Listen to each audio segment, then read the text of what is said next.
Great 6 பால்னஸோட நம்ம கிட்ட இப்படி வந்த ஒரு பேஷண்ட்டை 6 மாசத்துல ஹேர் டிரான்ஸ்பிளான்ட் பண்ணி எப்படி நம்ம இந்த மாதிரி மாற்றணும் அப்படிங்கிறத இந்த வீடியோவில் ஃபுல்லாக பார்க்கலாம். நான் doctor Vipin Prasad, dermatologist and hair transplant surgeon. Last 4 இயர்ஸாக ஹேர் டிரான்ஸ்பிளான்ட் பண்ணிட்டு இருக்கேன். இப்போ கோயம்புத்தூரில் தீரன் ஹேர் டிரான்ஸ்பிளான்ட் கிளினிக்கில் நம்ம டெய்லி ஹேர் டிரான்ஸ்பிளான்ட் பண்ணிட்டு இருக்கோம். இந்த பேஷண்ட் நம்ம கிட்ட 7 months முன்னாடி வந்தாங்க. வரும்போது இவங்களோட ஹேர் கண்டிஷன் இதுதான், கிரேட் 6 பால்னஸ். இவங்களுக்கு ஹேர் ஃபால் ஸ்டார்ட் ஆனதுங்கிறது 20 வயசுல. இவங்க ஃபேமிலியில் அப்பா, தாய், மாமா இவங்களுக்கெல்லாம் பால்னஸ் இருந்ததுனால இவங்களுக்கும் ஆட்டோமேட்டிக்காக ஹேர் ஃபால்ங்கிறது ரொம்ப சீக்கிரமாகவே ஸ்டார்ட் ஆயிடுச்சு. அதுக்கப்புறம் அவங்க ப்ராப்பராக மெடிசன் எடுத்திருக்காங்க.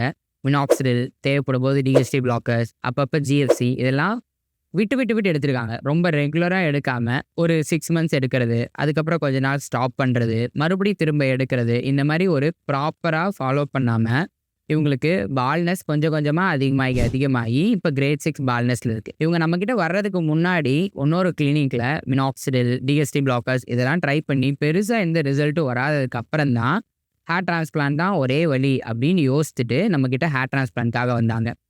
இவங்க வரும்போது அவங்க சொன்னது, அவங்களோட எக்ஸ்பெக்டேஷன் வந்து, சார் எனக்கு ஃப்ரண்ட் ஏரியாவில் நல்ல ஒரு கவரேஜ் இருந்தால் போதும், பின்னாடி க்ரௌன் ஏரியா கூட நம்ம அப்புறமா பண்ணிக்கலாம் அப்படிங்கிறது.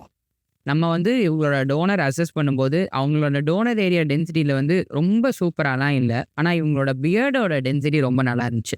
ஸோ நம்ம இவங்களுக்கு வந்து பிளான் பண்ணது ஒரு 5000 கிராஃப்ட். அந்த 5000 கிராஃப்டை ஃப்ரண்ட்லேருந்து ஒரு மிட் ஏரியா வரை நம்ம வந்து per centimeter ஸ்கொயர் ஏரியாவில் ஒரு 40 to 50 கிராஃப்ட் வைக்கலாம் அப்படின்னு தான் நம்ம பிளான் பண்ணோம். இவங்களுக்கு நம்ம ஹேர் டிரான்ஸ்பிளான்ட் 2 நாள் பண்ணோம். டோட்டலாக நம்ம 5500 கிராஃப்ட்ஸ் வச்சோம். பின்னாடி டோனர் ஏரியாவிலேருந்து 4500ம், பியர்டுலேருந்து ஒரு 1000 கிராஃப்ட்ஸும் எடுத்து டோட்டலாக ஃப்ரண்ட் ஏரியாவிலேருந்து இந்த மிட் ஏரியா வரை கவர் பண்ணி நம்ம ஒரு 5000 கிராஃப்டை ரொம்ப நெருக்கமாக வச்சோம்.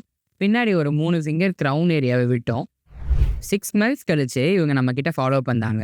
இதுதான் இவங்களுக்கு 6 months கழிச்சு வந்திருக்கக்கூடிய ரிசல்ட். யூஸ்வலாக 6 monthsல 60 to 80% ரிசல்ட் தான் கிடைக்கும். 100% ஆஃப் ஹேர் டிரான்ஸ்பிளான்ட் ரிசல்ட் அப்படிங்கிறது நமக்கு ஒரு 10 to 12 monthsல தான் நமக்கு வந்து ஃபுல்லான ரிசல்ட் கிடைக்கும்.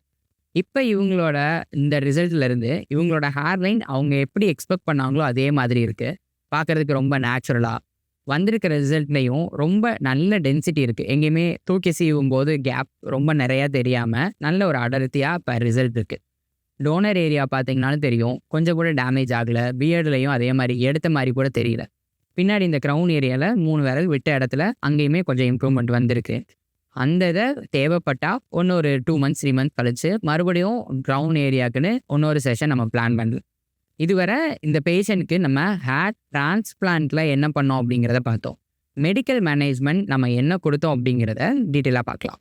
இவங்களுக்கு ஆஃப்டர் ஹேர் டிரான்ஸ்பிளான்ட் 15 நாளுக்கு அப்புறம் மினாக்சிடில் 5% மினாக்சிடில் 2 வேளை போடுறதுக்கும், டிஹெச்டி பிளாக்கர் ஓரல் டேப்லெட் வந்து 1.5 mg டோட்டலாக கொடுத்தோம்.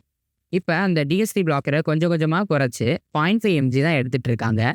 மினாக்சிடில் ஒரு வேளை யூஸ் பண்ணிட்டு இருக்காங்க. மினாக்சிடில் யூஸ் பண்ணும்போது இவங்களுக்கு எந்த ஒரு ப்ராப்ளம் வரல. அதாவது இச்சிங்கோ, ஹெட்டேக்கோ அந்த மாதிரி எதுவுமே இல்லை. ரொம்ப கம்ஃபர்டபுளாக இவங்க யூஸ் பண்ணிட்டு இருக்காங்க.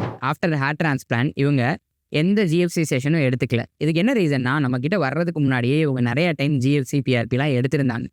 அதில் எதுவும் பெருசாக இம்ப்ரூவ்மெண்ட் இல்லை. அதனால தான் இவங்களுக்கு நம்ம எந்த ஒரு ஜிஎஃப்சியும் சஜஸ்ட் பண்ணல. எல்லாரும் நினச்சிட்டு இருக்க மாதிரி ஹேர் டிரான்ஸ்பிளான்ட் பண்ணதுக்கப்புறம் ஜிஎஃப்சி கம்பல்சரியாக எடுத்து ஆகணும் அப்படிங்கிறது எந்த ஒரு நீடும் இல்லை. இந்த பேஷண்ட் ரிசல்ட்டை பார்த்தாலே தெரியும், இவங்களுக்கு ஒரு நல்ல ரிசல்ட் வந்திருக்கு. இதுக்கு ஜிஎஃப்சிங்கிறது காரணமே கிடையாது. இவங்களுக்கு நம்ம ஹேர் டிரான்ஸ்பிளான்ட் பண்ணும்போது வச்சக்கூடிய கிராஃப்ட்ல இருந்து தான் இந்த ரிசல்ட் வந்துருக்கு. ஹேர் டிரான்ஸ்பிளான்ட் பண்ணும்போது வைக்கிற கிராஃப்ட்டுக்கு நீங்கள் ஜிஎஃப்சி பண்ணணும், மினாக்சில் போடணும் எதுவுமே அவசியம் கிடையாது. நீங்கள் வைக்கிற முடி தானாக வளரும்.